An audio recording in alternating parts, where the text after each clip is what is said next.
ज्योतिषाम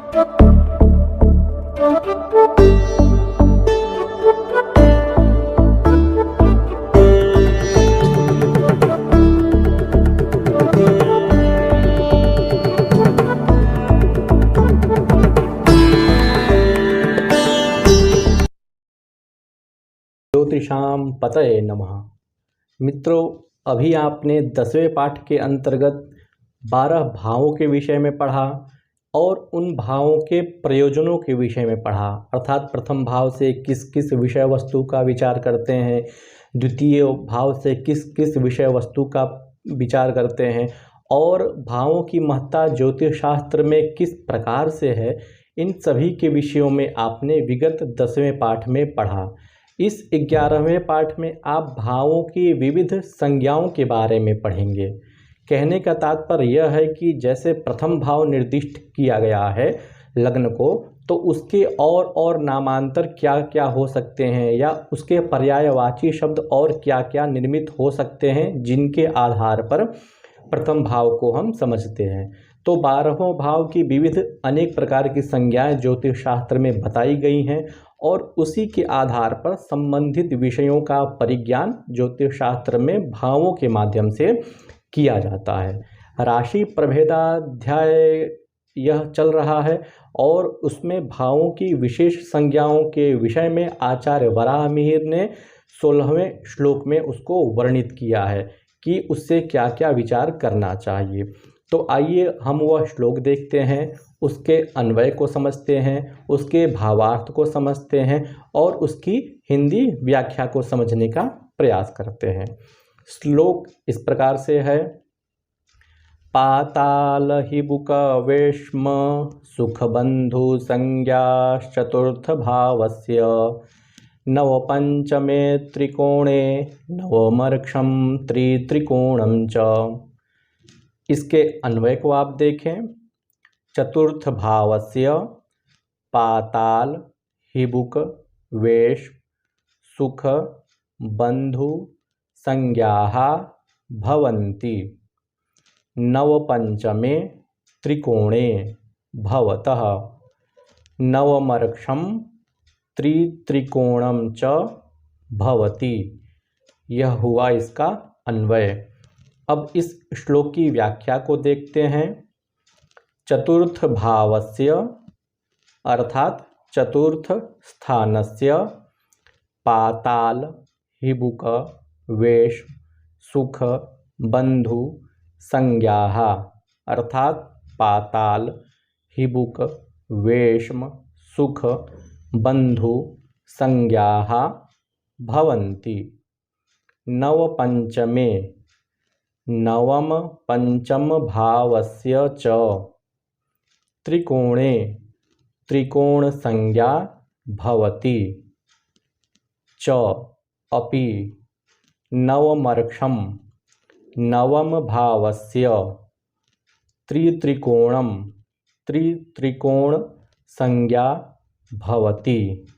यह हुई इसकी व्याख्या।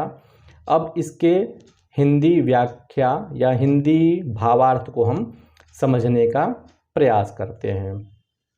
इस श्लोक में मुख्यतः चतुर्थ भाव के नामांतर को बताया गया है और त्रिकोण भाव कौन कौन से होते हैं उसको बताया गया है और त्रिकोण किसे कहते हैं उसके संबंध में आचार्य वराहमिहिर ने बताया है। तो जैसा कि श्लोक में इन्होंने कहा है कि पाताल भावस्य अर्थात चतुर्थ भावस्य, चतुर्थ भाव की ये संज्ञाएं होती हैं। पाताल हिबुक वेश्म सुख और बंधु, ये सभी जो हैं चतुर्थ भाव की संज्ञाएं कही जाती हैं। अर्थात चतुर्थ भाव से इन सभी का बोध करना चाहिए। यदि आगे के श्लोकों में इन सभी शब्दों का प्रयोग होता है तो उसका अर्थ यही है कि चतुर्थ भाव आप वहाँ से ग्रहण करें। तो पाताल हिबुक वेश्म सुख इत्यादि विषय वस्तु सभी चतुर्थ भाव से विचार किए जाते हैं। इसके अनंतर जो त्रिकोण भाव होते हैं पंचम और नवम, इसको हम त्रिकोण कहते हैं। कुछ आचार्यों के मत में प्रथम भाव को भी त्रिकोण कहा जाता है, किंतु आचार्य वराहमिहिर ने पंचम और नवम को ही मुख्य रूप से त्रिकोण भाव समझा है।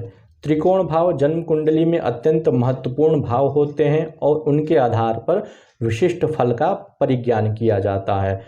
राजयोग के संदर्भ में त्रिकोण भाव की महती भूमिका होती है और केंद्र भावों की भी महती भूमिका होती है, जिसके विषय में आपने पूर्व के पाठों में पढ़ा।